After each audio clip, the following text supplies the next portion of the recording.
नमस्कार दोस्तों Shweta Mishra YouTube channel पर आप सभी का हार्दिक स्वागत है। दोस्तों, हमारे चैनल पर विद्यार्थी जीवन संबंधित महत्वपूर्ण खबरें होती हैं जो कि पूर्णतः ऑथेंटिक होती हैं। सभी ऑथेंटिक खबरों के लिए आप हमारा चैनल सब्सक्राइब कर सकते हैं और जो भी नए व्यूअर हों तो वो चैनल को सब्सक्राइब करना बिल्कुल भी ना भूलें, साथ में बेल आइकन भी प्रेस करें।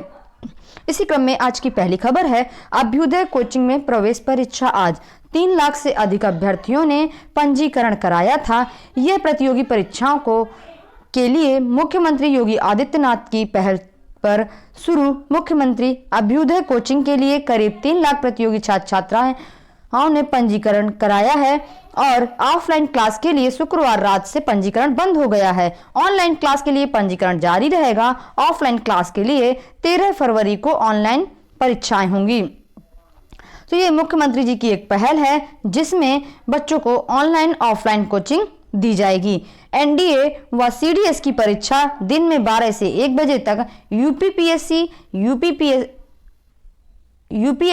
और यूपीपीएससी की परीक्षा 1:30 बजे से 2:30 बजे तक, जेईई की शाम 3 से 4, एनईईटी के लिए 4:30 से 5:30 तक परीक्षा होगी। 16 फरवरी से अभ्युदय कोचिंग क्लास की घोषणा हो चुकी है। मुख्यमंत्री अभ्युदय योजना के क्रियान्वयन के लिए गठित राज्य स्तरीय समिति के सदस्य मंडलायुक्त लखनऊ रंजन कुमार ने बताया कि शुक्रवार शाम 6:30 बजे तक 19 लाख से अधिक बार वेबसाइट विजिट की गई है। अलग अलग परीक्षाओं के लिए करीब 3 लाख अभ्यर्थियों ने पंजीकरण कराया है। गरीब परिवार के बच्चों के लिए संबल प्रदेश का कोई भी युवा जो सिविल सेवा, नीट, जेईई, बैंकिंग, टीईटी जैसी परीक्षाओं की तैयारी कर रहा हो, इस खास पहल का लाभ ले सकता है। इस कोचिंग में ऑनलाइन स्टडी मटेरियल और लेक्चर तो उपलब्ध ही होंगे। ऑफलाइन क्लास में आईएएस और पीसीएस परीक्षा के लिए प्रशिक्षु आईएएस, आईपीएस, आईएफएस, पीसीएस अधिकारियों द्वारा मार्गदर्शन दिया जाएगा, जबकि एनडीए और सीडीएस की परीक्षा में प्राचार्य, सैनिक स्कूल द्वारा गाइडेंस मिलेगी। यानी कि जिस सेक्टर का एग्जाम होगा उसी सेक्टर के आपको गाइड भी मिलेंगे, उसी के अकॉर्डिंग गाइडेंस करेंगे। जिसके अकॉर्डिंग एग्जाम होता है, जैसा पेपर आता है वैसे ही कुछ गाइड करेंगे।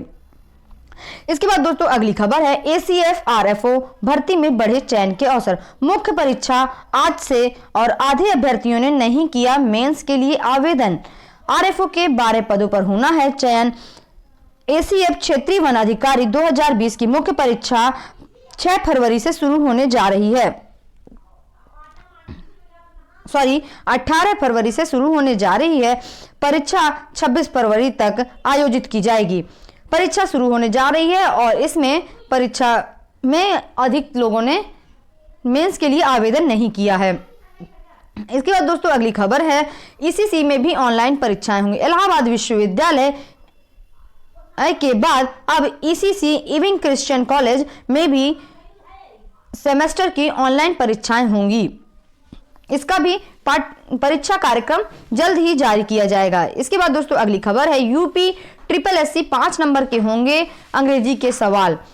कुछ इस तरह से बंटवारा संभव हो पाएगा। सामान्य हिंदी व अपठित गद्यांश आधारित प्रश्न 15 होंगे और सामान्य अंग्रेजी व अपठित गद्यांश आधारित प्रश्न 5 होंगे। गणित, तर्कशक्ति, ग्राफ व तालिकाओं पर आधारित सवाल 30 होंगे। सामान्य ज्ञान, विज्ञान, समसामयिक घटनाओं पर आधारित प्रश्न 50 होंगे।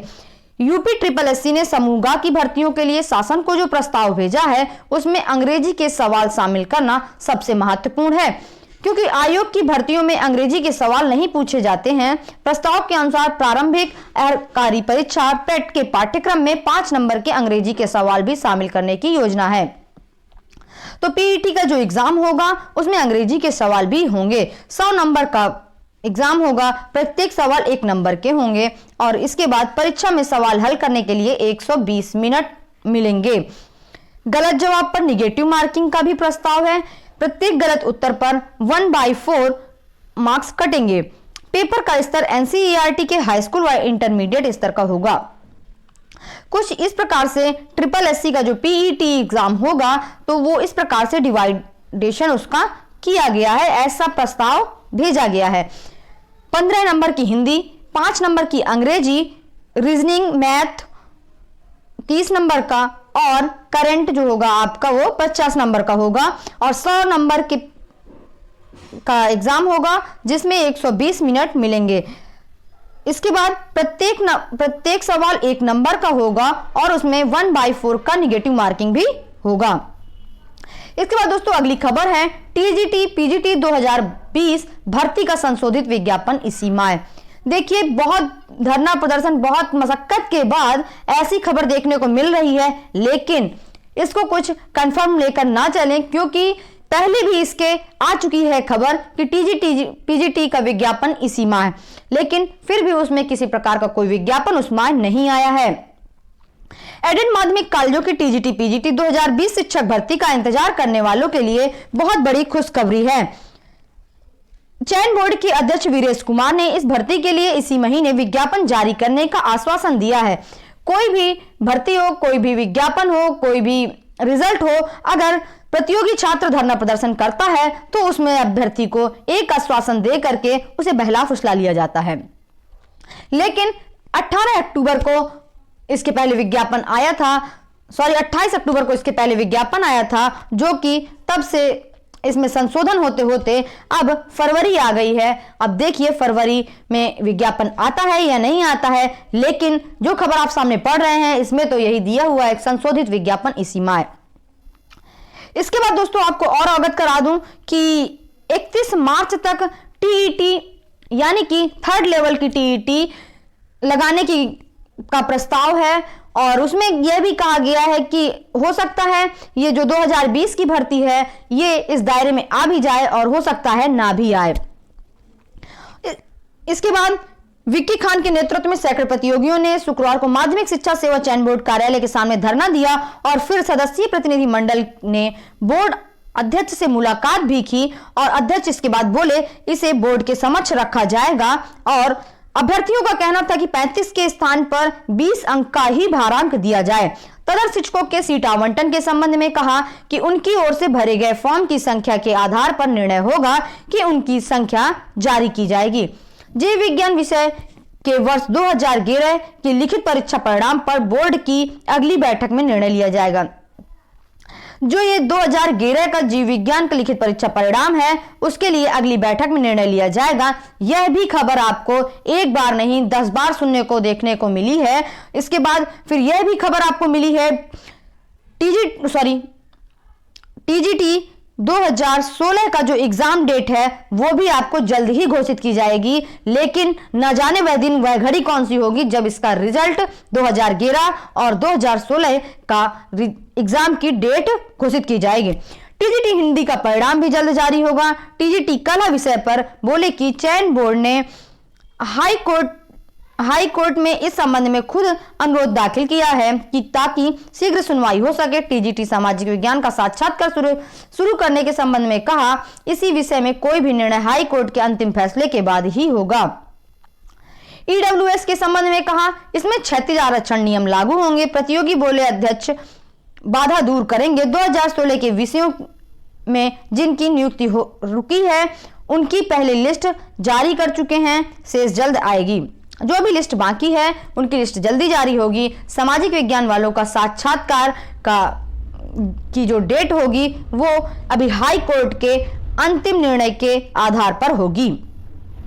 इसके बाद दोस्तों अगली खबर है कल जारी होगी परीक्षा केंद्रों की दूसरी सूची। 2020-21 के लिए हाई स्कूल एवं इंटरमीडिएट के परीक्षा केंद्रों की दूसरी सूची 14 फरवरी को जारी करेगा। 14 फरवरी को हाई स्कूल व इंटर के एग्जाम की जो टाइम टेबल होगा वो अब 14 फरवरी को जारी हो जाएगा। परीक्षा केंद्रों की पहली सूची पर आई आपत्तियों के निस्तारण के बाद अब दूसरी सूची जारी की जाएगी। प्रदेश स्तर पर आपत्तियां भी मांगेगा। इसके बाद यूपी बोर्ड अंतिम सूची 22 फरवरी को जारी की जाएगी, यानी कि अभी 14 फरवरी को जो दूसरी सूची जारी होगी वह अभी कंफर्म सूची नहीं होगी। जो कंफर्म सूची होगी वो 22 फरवरी को जारी की जाएगी। 14 फरवरी से लेकर के 22 फरवरी तक आपत्तियां मांगी जाएंगी कि किसी भी केंद्र को लेकर के क्या आपत्तियां हैं। इसके बाद 8,497 परीक्षा केंद्र प्रस्तावित है अभी तक और 312 केंद्रों को डिबार भी किया गया है। पहली सूची पर बोर्ड ने जिला स्तर पर आपत्तियां मांगी थी, जिनके निस्तारण के बाद परीक्षा केंद्रों की संशोधित सूची 13 फरवरी को अपलोड की जानी है। फिर इसके बाद 14 फरवरी यानी कि आज परीक्षा केंद्रों की संशोधित सूची अपलोड होगी और इसके बाद दूसरी सूची यानी कि जिला स्तर पर जो अपलोड होगी वो 14 फरवरी को अपलोड की जाएगी।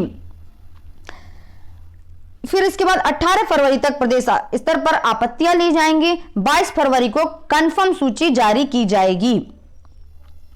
तो इस प्रकार सूची तैयार की जाएगी और यूपी बोर्ड के सेंटर को तैयार करने की जो कंफर्म सूची है वो 22 फरवरी को मिलेगी।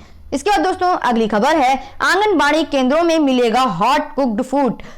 प्रदेश सरकार ने आंगनबाड़ी केंद्रों में आने वाले 3 से 6 वर्ष तक के बच्चों को गर्मा गर्म पौष्टिक खाना खिलाने जा रही है। योगी सरकार लंबे समय से बंद चल रही हॉट कुक्ड फूड योजना पर फिर शुरू कर रही है। बाल विकास एवं पुष्टाहार विभाग में 189 लाख आंगनबाड़ी केंद्रों के बच्चों की इस योजना का लाभ दिया जाएगा। इस योजना को मिड डे मील की तर्ज पर चलाया जाएगा, यानी विद्यालयों में मिड डे मील बनाने वाले रसोइया हॉट कुक्ड फूड भी पकाएगा।